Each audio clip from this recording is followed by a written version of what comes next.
Hello, and welcome to Anime Audio Commentary. Today I'll be commenting on Episode 2 of The Familiar of Zero. If you'd like to watch along, then start watching now. So interestingly, after that first episode where we see things mainly from the perspective of Louise's world, we're now catching up with Saito in what was, at the time of release, modern-day Japan. And interestingly, the matter of him being isekai to another world, it seems mainly that, a portal appeared and perhaps kind of foolishly he touched it. Now, there's some debate, I guess, could anyone else see this? Was it something only he could see? And more to the point, was it really only something he would be interested in touching that everyone else would just sort of steer clear of? None of that's especially clear, but the ultimate outcome is Saito did interact with the portal and therefore was brought to this world as a familiar.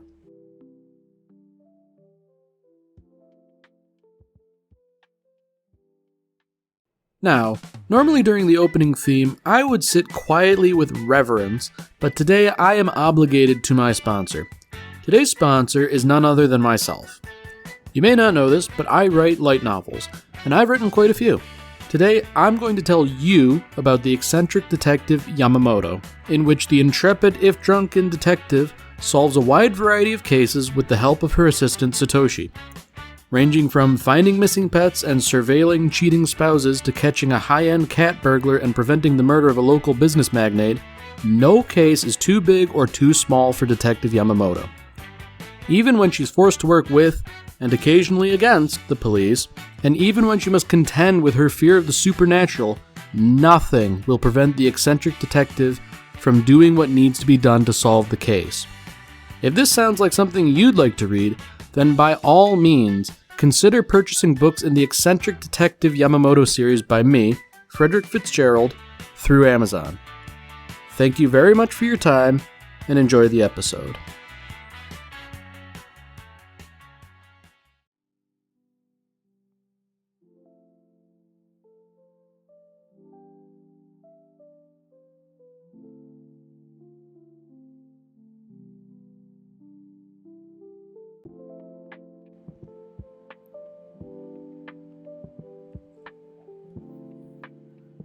So back with right where we left off, it seems as though Saito is just going to suffer.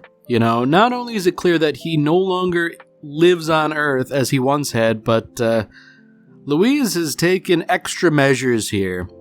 Seeing as how her familiar clearly can't be trusted, she has no choice but to essentially shackle him. He's got a collar and a rather thick iron chain, so really, there's no escaping now.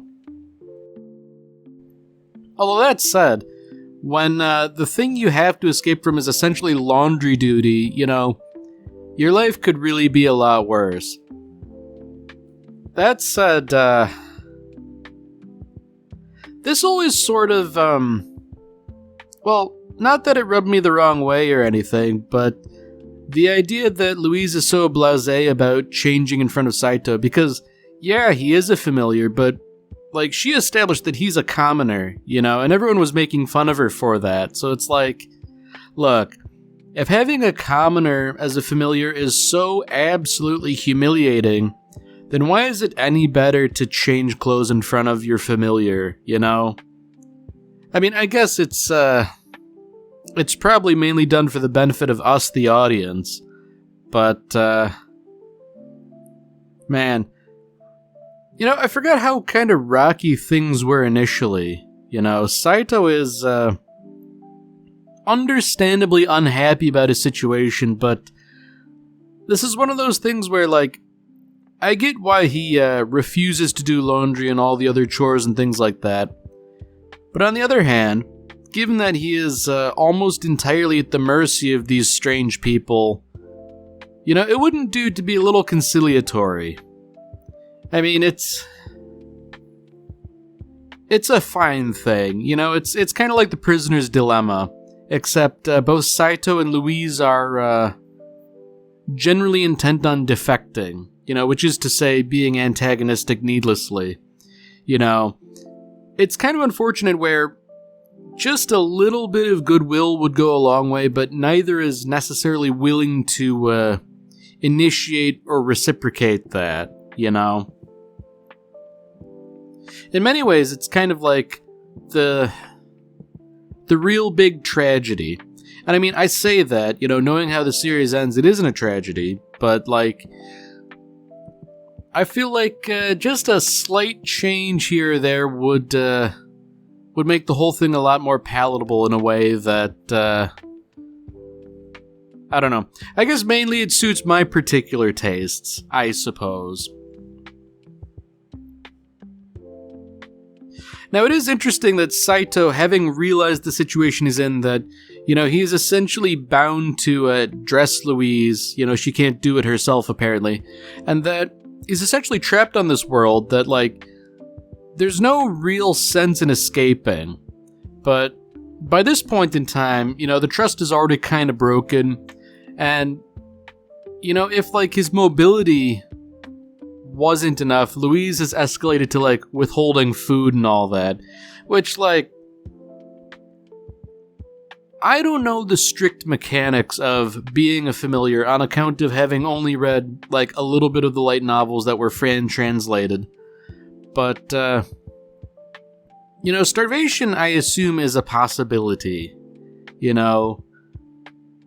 Nothing about being a familiar necessarily renders Saito, immortal or otherwise impervious to things, so I don't know. I feel like withholding food's like a real way to cause trouble, especially when you get down to it.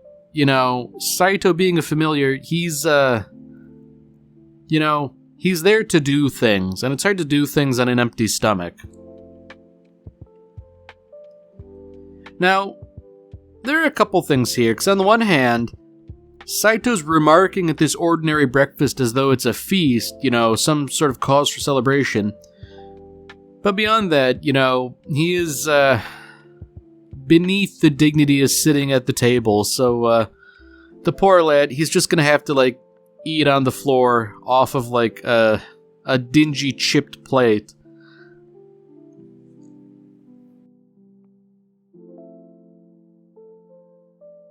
It's almost really harsh to say, but I feel like he should be kind of grateful for that much. If only because, you know, things don't seem to be going too well. But, you know, that kind of goes along the lines of, like, a little bit of gratitude goes a long way, you know. I can certainly understand not being remarkably grateful given the situation. Because, like, lest we forget, the poor guy was trying to get his laptop repaired, and that's a hard scenario to be in. You know, were my laptop broken and I were summoned to this bizarre fantasy world, I doubt I'd be in a very good mood.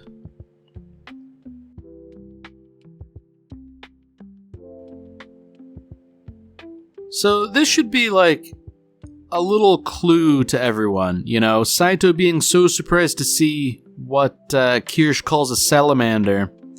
You know, this should really lend credence to the idea that he really is from another world. You know, and it isn't necessarily that people don't believe him, or at least certainly that Louise doesn't necessarily not believe him, but I don't know. I feel like no one's really giving it the weight it deserves. Although Kirsch is making it pretty clear that she believes that the whole summoning was a farce, that, you know, Louise made that explosion as per usual, and that she sort of smuggled in Saito to save face. And, you know, given Louise's reputation, that's not exactly unreasonable.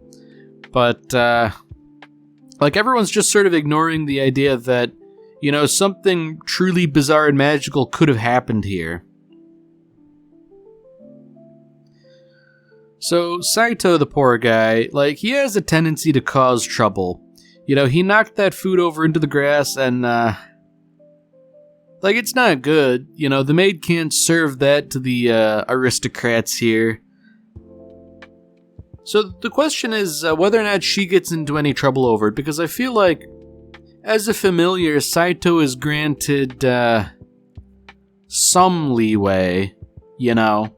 Most familiars are just animals. Whether or not they're truly intelligent is kind of left ambiguous, but I feel like Saito could probably expect a little bit of grace.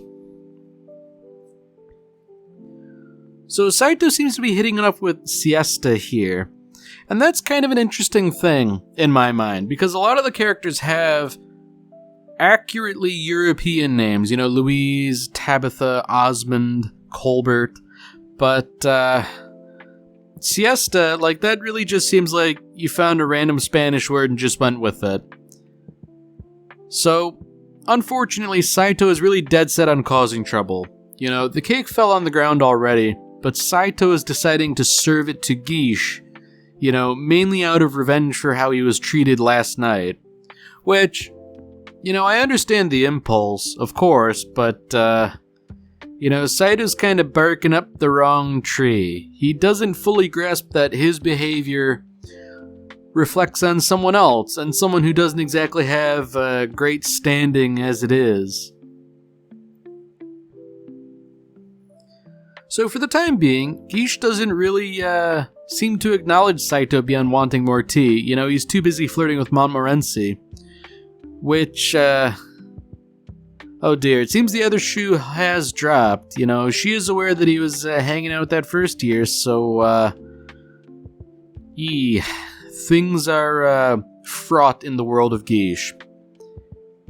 And I guess Saito, the little rascal, he can't help but stick his oar in and cause a little bit more trouble.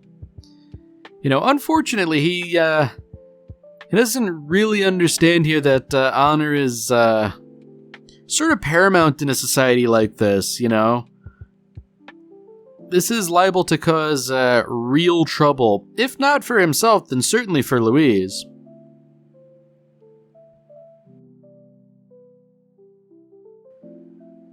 Yeah, in retrospect, a lot of this could probably be avoided if Guiche would just be faithful to Montmorency, but, I don't know. He strikes me as vaguely French, so there's, not much hope of that, Although I suppose it also doesn't help that Saito is doing everything he can to throw him under the bus. Oh dear. It is remarkably convenient that Katie mentions all these little details that sort of poke holes in Guiche's story and really land him in hot water. I mean, really, when you get down to it, no girl bakes a man a souffle for no reason, There is meaning behind that. And it's not a meaning that bodes well for Guiche's relationship with Montmorency. So unfortunately, Saito sticking his oar in has really irritated Guiche, but also drawn a crowd. And for Saito to just make, accusations of infidelity here, on the one hand, that does cause trouble, but on the other hand, that's, I don't recall if it's libel or slander. One of them is verbal, the other one's in print, but, I don't know. This isn't good. This strikes me as the sort of society that has, duels over honor. I mean, everyone's laughing at Guiche, understandably so, but for people to tell him he deserved it and all that, yes, that's true, but, there's no reason why he should necessarily take it from a familiar without, engaging in some form of reprisal.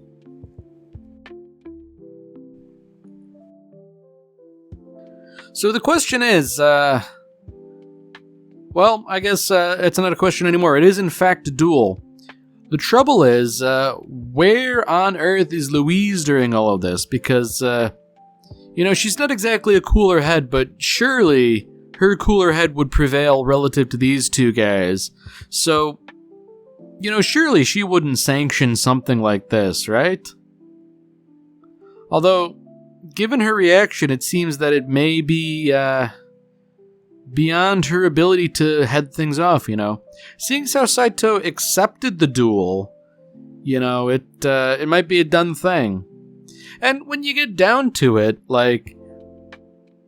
from Louise's perspective, this is a real pain in the fundament, because, if this is like a duel, and a duel to the death, there's a good chance she loses her familiar, which I'm given to understand is a a fairly shameful thing, you know. If summoning a familiar is like a big thing and they're supposed to be a lifelong companion, then to lose one's familiar is no doubt like a sign of paramount shame.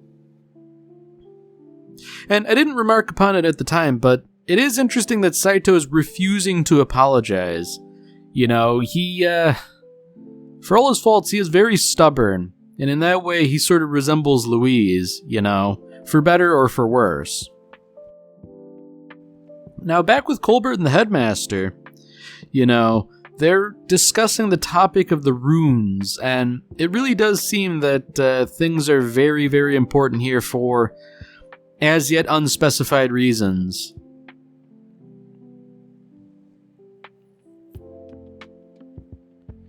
So Saito's just really going through with the duel, you know, likely to his own detriment. Ooh, that's a little extra flavor here. You know, I was thinking Louise would sort of intercede on Saito's behalf, trying to get him to knock it off, but no, she's instead appealing to the rules that, you know, duels are forbidden, but, you know, as always, there's a little loophole that sort of allows Guiche to proceed with this. Now, interestingly, Louise is expressing a little bit of concern.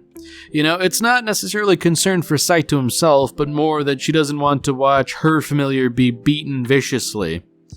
Which, you know, that is sort of fair, but that's kind of like the starting point for where things will go eventually.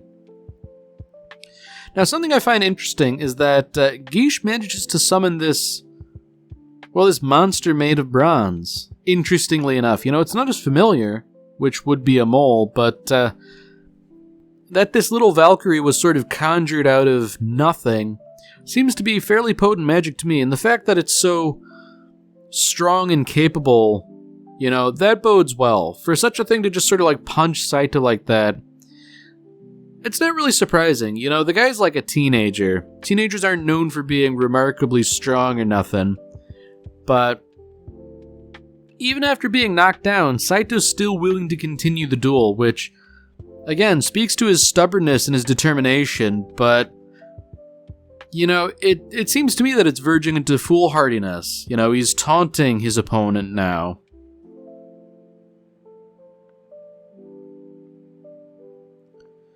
So now we get a little bit more information from the headmaster.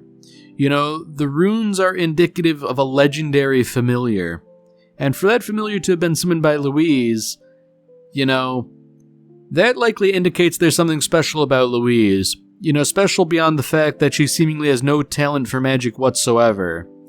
You know, we're sowing all sorts of little hints here and there that bigger things might happen. Now, interestingly, Saito, despite being pummeled, just keeps getting back up. You know, that in and of itself is probably a fairly remarkable feat, you know, because, like, I imagine this does have to hurt, being pummeled by something made out of metal. And Louise does seem genuinely concerned in a way that, you know, she hadn't been before. And indeed, her concern was mainly out of, I suppose, petty concern for her belonging, but now it seems more person to person. Well, you know, her concern is, something of a fickle thing, I suppose. You know, she can be concerned, but if you tweak her pride a little bit, then, I don't know, man. Things aren't gonna go well. Now, it is interesting that only after Saito has been pummeled that Guiche sees fit to arm him, you know? Like, I feel like that's, a courtesy that should have been provided in the beginning. Now, Louise, I suppose, accurately divines here that, like, you know, you can give up now, you can apologize, that's probably the right thing to do. But if you take up the sword, things get really serious because now, you know, you're fighting ostensibly an equal. Now, I do find it interesting that Saito he's sort of operating as though this is the only one thing he can control, you know? He has to sleep on the floor, he has to eat horrible food, he has to obey Louise to a degree, but refusing to apologize is the one thing he can do. Now, remarkably, the sword seems to have done something. You know, the runes on his hand begin to glow, and he is miraculously capable in a way that defies explanation. So, this sheds a little bit more light on that whole legendary familiar business.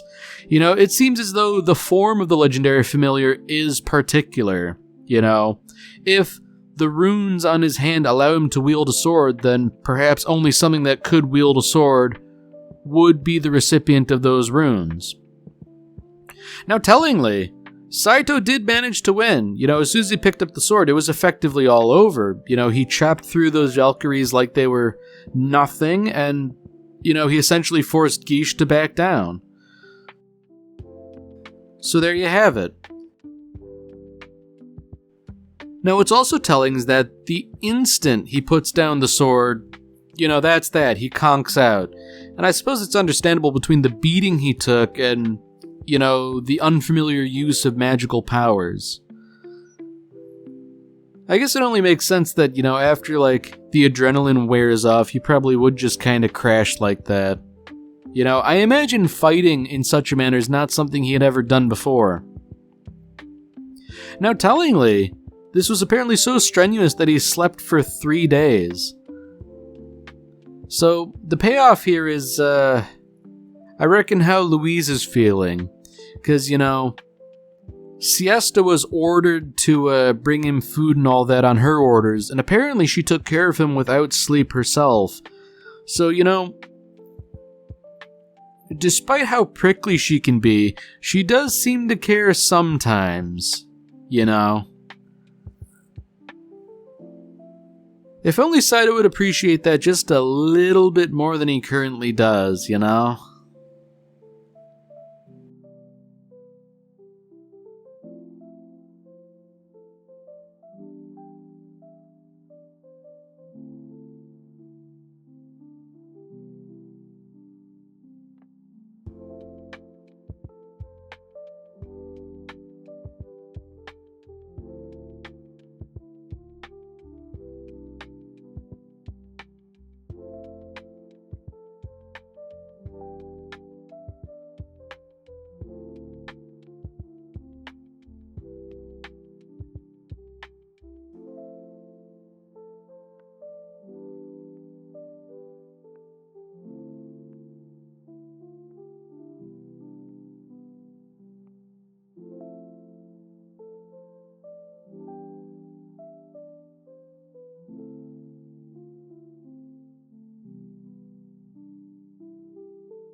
Alright, well that's it for this episode.